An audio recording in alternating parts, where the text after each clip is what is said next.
Pemirsa, Polda Metro Jaya melakukan sidak ke sejumlah lokasi karantina repatriasi di Jakarta Utara. Sidak dilakukan untuk penyeragaman data merespon maraknya isu joki karantina.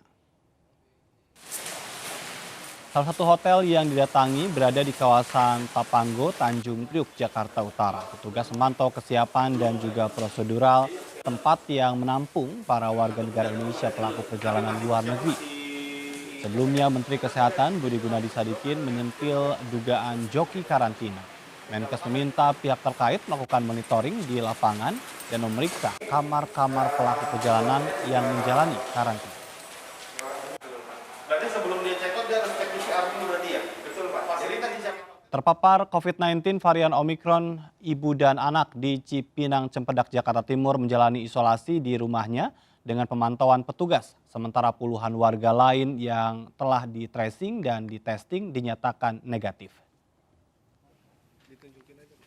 Ibu dan anak warga Cipinang Cipedak, Jatinegara, Jakarta Timur positif COVID-19 varian Omikron. Sang anak lebih dulu dinyatakan positif COVID-19 hingga kemudian sang ibu menjalani tes PCR dengan hasil positif.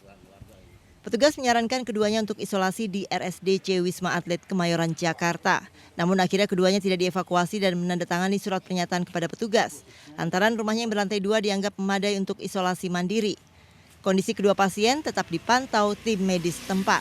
Dan kami juga minta kepada para ketua RW dan RT di sekitar untuk ikut memantau, begitu juga warga di sekitarnya. Keduanya telah isolasi mandiri sejak Jumat lalu dan diperkirakan selesai pada 14 Januari 2022. Sementara itu petugas telah melakukan testing dan tracing kepada 30 warga sekitar dengan hasil tes PCR seluruhnya negatif. Dari Jakarta, Rio Manik, iNews melaporkan. Sementara itu, 2 warga Jakarta Pusat yang tinggal di Kecamatan Menteng dan Kecamatan Cempaka Putih terpapar COVID-19 varian Omikron. 1 di antaranya terpapar usai perjalanan ke luar negeri. 2 warga Kecamatan Menteng dan Kecamatan Cempaka Putih yang terpapar varian Omikron, salah satunya terpapar usai perjalanan ke luar negeri.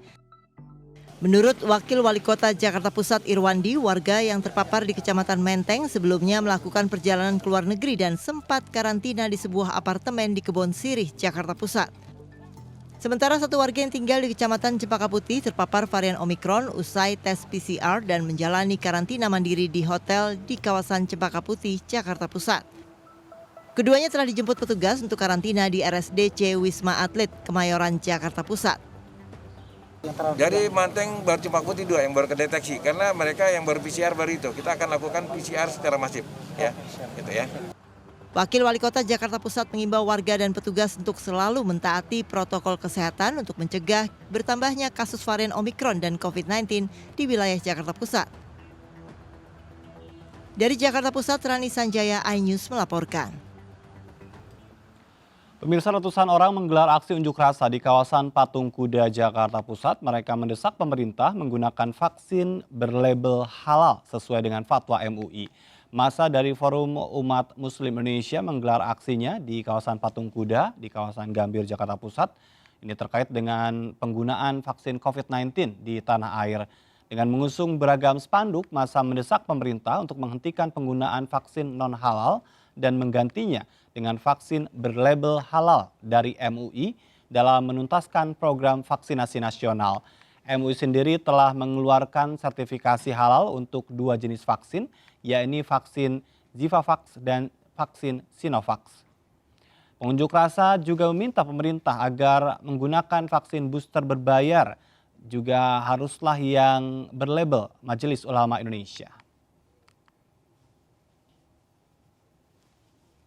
Di pihak lain, Majelis Ulama Indonesia mengeluarkan 2 fatwa terkait dengan vaksin halal. MUI meminta Kementerian Kesehatan agar memprioritaskan vaksin halal bagi umat Islam. Dorongan agar pemerintah Indonesia menggunakan vaksin COVID-19 berlabel halal terus disuarakan oleh masyarakat, sementara Majelis Ulama Indonesia MUI mengeluarkan 2 fatwa terkait dengan vaksin halal dari Cina, yakni vaksin Zivavax dan Sinovac. Berbekal fatwa ini, MUI meminta Kementerian Kesehatan agar memprioritaskan penggunaan vaksin halal untuk umat muslim. Sekjen MUI, Amir Syah Sambunan, menegaskan jika vaksin non-halal atau yang mengandung kadar haram hanya boleh dipergunakan jika dalam keadaan darurat yang bersifat sementara.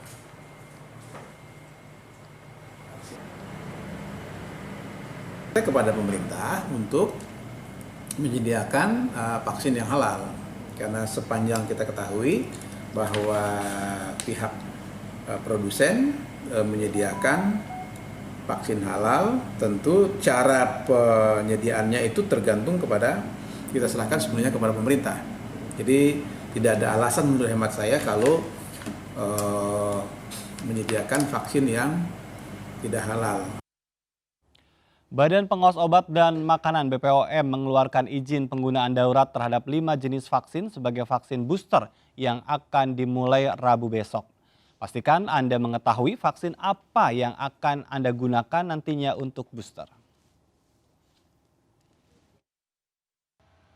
Senin siang, Badan POM mengeluarkan izin penggunaan darurat terhadap 5 jenis vaksin COVID-19 untuk digunakan sebagai vaksin booster. Kelimanya yakni vaksin CoronaVac COVID-19 Bio Farma, Pfizer, AstraZeneca, Moderna, dan Zivivax. Vaksin booster diberikan untuk merangsang respon imun setelah pemberian dosis utama. Vaksin booster perlu diberikan karena berdasarkan penelitian respon imun menurun hampir 30% setelah 6 bulan pemberian vaksin primer. Uji klinis vaksin booster dengan menggunakan homologus atau jenis vaksin yang sama dan heterologus atau dosis booster yang berbeda dengan vaksin primer. Untuk Anda yang telah mendapatkan vaksin CoronaVac Bio Farma atau Sinovac sebagai vaksin utama, maka Anda bisa mendapatkan vaksin CoronaVac atau Sinovac maupun vaksin Zivivax sebagai vaksin booster. Untuk Anda yang menerima vaksin Pfizer sebagai dosis utama, maka untuk vaksin booster Anda bisa mendapatkan dengan 1 dosis vaksin Pfizer ataupun setengah dosis vaksin Moderna. Sementara Anda yang menerima vaksin Moderna sebagai vaksin utama, maka untuk vaksin booster Anda bisa mendapatkan setengah dosis vaksin Moderna. Untuk Anda yang menerima vaksin AstraZeneca sebagai dosis utama, maka untuk booster bisa mendapatkan vaksin Moderna setengah dosis. Anda penerima vaksin Johnson & Johnson, maka sebagai booster bisa menerima setengah dosis vaksin Moderna. Dan untuk Anda yang mendapatkan vaksin Sinopharm sebagai vaksin utama, maka untuk vaksin Zivivax diberikan sebagai booster.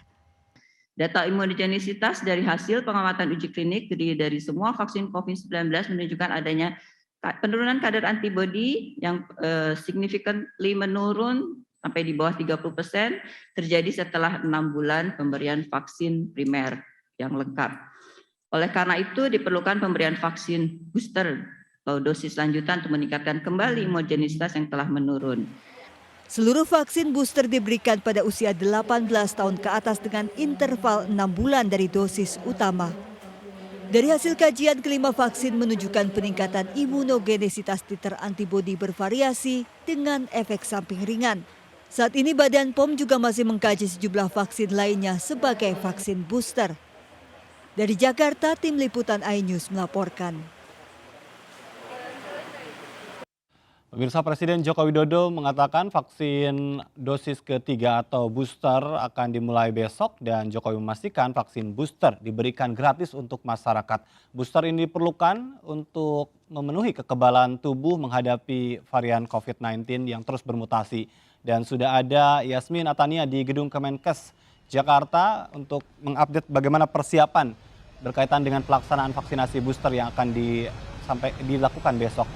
Yasmin, silakan dengan laporannya.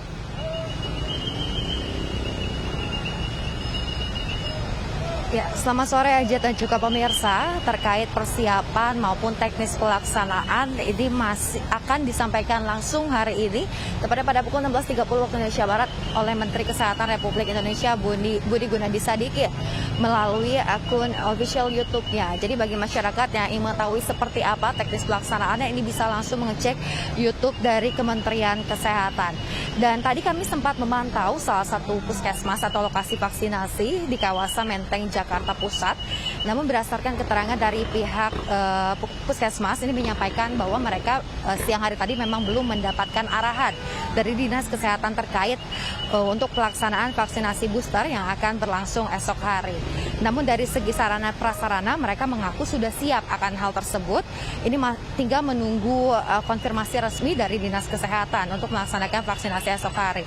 Karena memang untuk di puskesmas yang berada di kawasan Menteng itu sudah melaksanakan vaksinasi sejak beberapa bulan lalu, baik untuk vaksinasi lansia, dewasa, maupun vaksinasi anak usia 6 hingga 11 tahun. Dan hari ini Presiden Joko Widodo pun resmi mengumumkan bahwa terkait pelaksanaan vaksinasi booster ini gratis tanpa dipungut biaya. Dan dapat kami informasikan pula bahwa untuk pelaksanaan dosis pada esok hari, pemerintah ini akan memfokuskan terhadap lansia, lalu terhadap kelompok rentan. Dan kelompok rentan yang dimaksud di sini ialah seperti nakes ataupun seseorang yang memiliki masalah sistem imun atau kekebalan tubuh. Aja. Baik, terima kasih Yasmin Atania melaporkan langsung dari Gedung Kemenkes Jakarta. Yasmin, selamat bertugas kembali. Dan pemirsa, kami akan kembali dengan informasi penting lainnya, tetaplah di MNC.